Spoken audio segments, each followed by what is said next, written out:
Alright, so here's the deal. I'm making this short little video just because I want to test out a little bit of the quality a bit, but also I want to show off this layout that I have all of a sudden. I did a little arrangement with my stuff, and my girl hooked me up with a component that was the key factor in making it all just come to life. And I'm going to show everybody real quick. First off, over here, you can't really see. I'll get a little closer. This is I like to call it the monitoring section. This is a big shelf, a bookshelf. For a while it wasn't getting used really, just kind of getting junked in. As you can see, it's kind of, you know, just things kind of pushed around up there, and I did a lot of that because this whole area was just kind of neglected really. So I took it over, threw some things away, and just, you know, cleaned it out, and I made enough space to put my monitor speakers in a way where I'm sitting right now, they're actually in a perfect triangle with me, and they're sitting at ear level, and I was able to fit my big flat screen monitor up there. Over here you have my computer that's lined up to the internet, and this is the piece that really brings it to life right here. My girl just bought this for me today. It's, you know, nothing special, but to me it's special because it really, you know, did what I needed it to do. I was having an issue with finding USB spots because everything is USB nowadays. You really can't go and think that you're going to get all MIDI, all XLR anymore. It's just, you know, everything's got some sort of USB compatibility to it, and if you use that, you get some sort of USB, you get some sort of extra interfacing, and it's disgusting. Like, I had it to the point where I could run my monitor speakers through a audio interface, which was plugged in USB anyway, but they were the only thing that would run through the interface, so it was kind of pointless, and it is what it is. So I got this buddy right here, which is running my mouse, it's running my keyboard, it's running my keyboard my MIDI keyboard with drum pads. This is the Innovation Mini with control mode, made for Ableton. Compatible with anything else though. I use it with Magic's Music Maker all the time. Right now I'm currently using on this computer Magic's Music Maker 2014. I'm using Magic's Music Studio 2, which is basically Samplitude 2014 Lite, and I'm using Ableton Lite. These are what I have license for. I really don't need anything else right now because everything that I have there is enough to do what I need to do. I have more, but it's all on this buddy. This buddy does not hook up to the internet currently. It's got some sort of flaw with it, but this is where I have all of my programs that were given to me by people who got them off the internet for however they did it. Now, I'm not going to be stupid. I know how they did it, and you know how they did it, but we'll leave that information out for now. So yeah, it's got FL Studio 10, it's got Reaper, it's got all the programs that this guy has, except it doesn't have Ableton Live Lite. It has Ableton 8, which this one has Ableton Live 9. So it has the full version of Ableton, just one version beforehand, and it's got a bunch of other things. It's got some things from Native Instrument that I could put on the other one because they were free downloads, but I don't really know too much about them, so no. It's also got Sony Vegas Pro, just recently added. My girl gave it to me. She's good with that kind of stuff. And the whole reason why I'm making this now is so that I could play with it there, which, you know, I may you know, release it without doing that, but I'm still thinking about, you know, just running through there first. But then I also got this over here, which is my mic station, and I got it next to this computer, but it's ran through this, which is hooked up to this computer. The reason why is because the USB cord, yes, it's a USB mic, so it has to run through my little I want to call this a USB interface. Just because I know it's a hub, but it's a powered hub, and everything that runs through it is being used in a audio lab to basically put these items on the computer and digitalize them.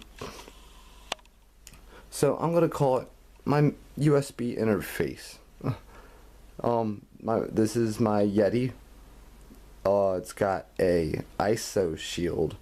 That is actually what the isolation shield or reflection filter is called, for it is from a Californian independent company called ISO Shield. I recommend looking into it. The reason why is because it was very inexpensive compared to what you would pay for them. Now, these type of things, and I'm sorry for a little shaky there. I got an extended grip, and I don't really need it, but I got it.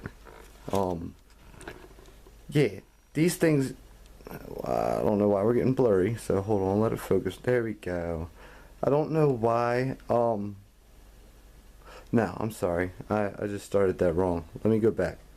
These things, these isolation shields, you can make them yourself if you have time to, play around with things and look up online. They got actually different types of instructions.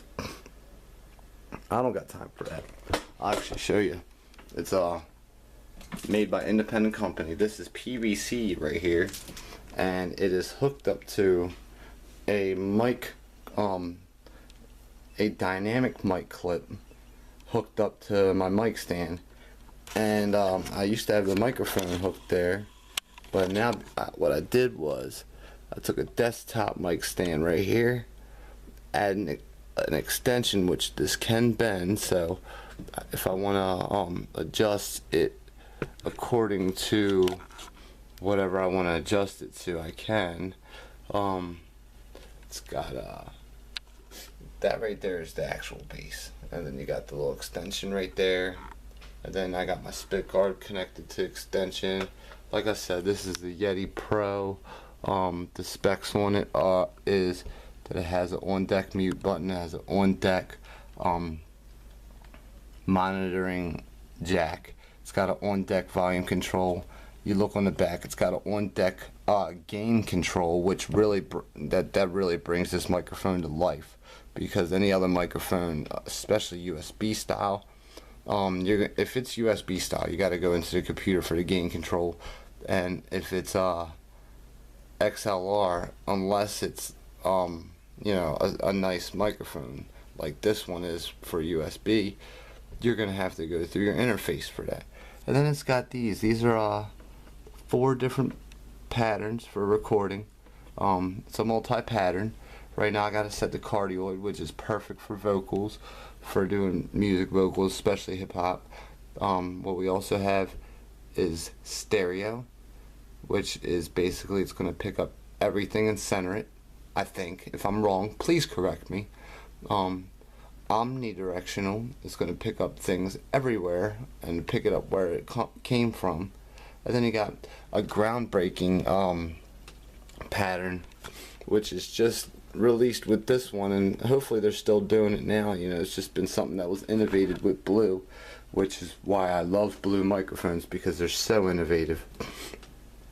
But the bi-directional feature, where somebody could be standing in the front, somebody could be standing in the back, and you could do a duet, singing back and forth, hip-hop verses. I got Sony monitor headphones, and so yeah, that's that. I mean, I got yeah, just a little scatteredness right there, but it's this whole setup right here is just, I feel like it's really like shining, because what I do is I'll have this loaded up with my program. I'm controlling it right here, and I got energy drink. but wheels on my chair so I can move back and forth. I got my keyboard right here for MIDI. I got everything else here, which this can be pushed to the front, and I can basically just go right back to this, control the microphone, and then the keyboard's right there. They're both plugged in at the same time. And then just with a slight little adjustment, I'm back over here where I turn on my monitor speakers and start mixing it the proper way. It's just it's nice. It's nice to have everything lined up. I can keep this computer here for what I use it for mainly is like I said, I'm running other programs on it that I'm not using for performance wise, as far as putting songs together. And now also I'm going to be using the Ableton's launch feature, which I'm going to get into in a moment. I'm going to utilize the time that I have to actually talk about what I got going on here. But yeah, so this is the one where I just basically have new programs that people gave to me. I did not pay for the license or own the license, so I don't use them regularly. I just use them to learn. Anything that I'm going to have a final product with gets made here, and it uses programs that are licensed to my name. I am a professional. I am not going down that path where I was the do-it-myself type of guy anymore. Yes, I do it myself, but I do it professionally, and I do it with a license. These programs are licensed in my name. And they will be. Every time I upgrade, I'm going to make sure that from now on, as a professional, any program that I use, I have a license for, and I use it to its license. Basically, I'm not using FL Studio if I don't own it. You know what I mean? I own Ableton Live Lite, so I can use that. It came with this, and this is what I'd like to talk about next, because I got 8 minutes left, and I want to talk about what makes this keyboard shine. The fact that it does run through my little interface buddy right here. Remember, we're calling it an interface. Yeah, really, it's just amazing that everything just works together like this. This is the Mini.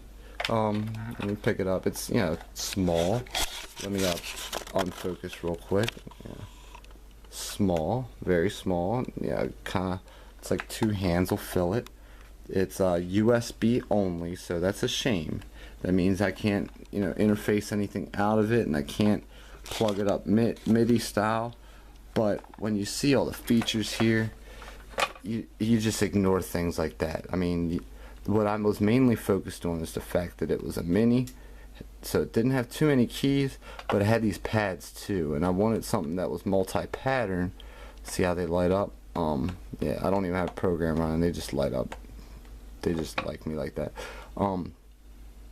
So yeah, I wanted to have pads, because originally I thought, okay, drum pads and keys, cool. And then these knobs up here, they were something that I didn't really know too much about. When I got this, I might as well have been a caveman to MIDI controlling. I knew nothing about what the possibility was. I just got it basically to get my feet wet, and when I got my feet wet, I dove right in. The amount of plugins you can get and control with this thing is immaculate. Like, there's so much free stuff out there, and then there's so much that you can obtain, use for trials and just fall in love with, and you end up coming out the pocket with. There's so much that get offered with programs. I mean, I got Magic's Music Maker 2014, and I have Magic Studio, Music Studio 2, and then I have Ableton Live Lite. Those 3 programs alone had just so many instruments to use and so many different plugins, and that's what these actually do. Like I said, I was didn't really do much with these things, but when you're using this with the program that it came with, which is Ableton Live, you can lock these things up here, which are knobs, up to your plugins, and use them to adjust. Like they got this button in control. Now I'm still learning, so I don't know the full purpose, but I know that when you do that, you get something lights up. And what I'm assuming is when you want to assign something, you do it that way, like that'll light up. So then I gotta press that in order to, press that, and now I got control over that plugin. Press that, and maybe I got that, and now I got control over this plugin. Or maybe, press that, and now this. Or what I was told is basically every one of these knobs, when in control mode, can be operated. It can be basically be one of 16. So basically you got 8 times 16 different plugins that you can throw on deck or on track. The other thing that the In Control does is when in Ableton Live, when you have your track set, because the main page is not the sequencer, it's the mixer. Now you can jump back and forth. I'm not going to open Ableton Live right now to show you because it'll take too long, and I've got less than 4 minutes left. But what happens is all these pads up here, they light up, and every time you press them, down here lights up.